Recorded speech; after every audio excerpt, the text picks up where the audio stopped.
ప్రియతమ నేత శ్రీ నరేంద్ర మోదీ గారిని శాలువతో సత్కరించి పుష్పగుచ్ఛాన్ని అందించి చక్కటి జ్ఞాపికను బహకరించబోతూ ఉన్నారు. మనందరికీ ఇష్టమైనటువంటి రీతిలో ఏడుకొండల ప్రభువు యొక్క ప్రతిమను శతకోటి భక్తుల బంగారు గడపగా మనం కొలిచేటువంటి శ్రీ వెంకటేశ్వర స్వామిని ఇటు మన చంద్రబాబు నాయుడు గారు, అటు మన పవన్ కళ్యాణ్ గారు, మన గవర్నర్ గారు వారికి బహుకరిస్తున్నటువంటి శుభ సందర్భం. ధన్యవాదాలు పెద్దలారా, కృతజ్ఞతలు మీ అందరికీ. ఆ వెంకటేశ్వరి ఆశీస్సులు మన రాష్ట్ర ప్రభుత్వం మీద, మంత్రివర్గం మీద పుష్కలంగా ఉండాలి అని మనస్ఫూర్తిగా ఈ సందర్భంగా కోరుకుంటున్నాం.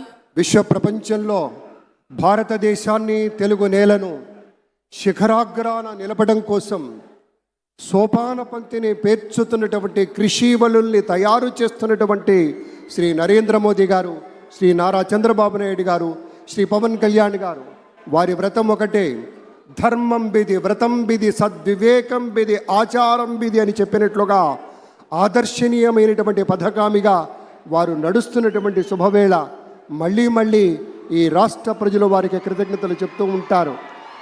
మన చంద్రబాబు గారు, మన పవన్ కళ్యాణ్ గారు ప్రత్యేకంగా కృతజ్ఞతలు చెప్పారు.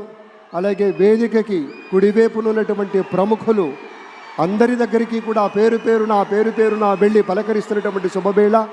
పద్మభూషణ్ మన megastar Chiranjeevi, megastar power star, అటు మెగాస్టార్ ఇటు పవర్ స్టార్. ఇది అరుదైనటువంటి చిత్రం. అలాగే మన పెద్దలు బాలయ్య బాబు గారు,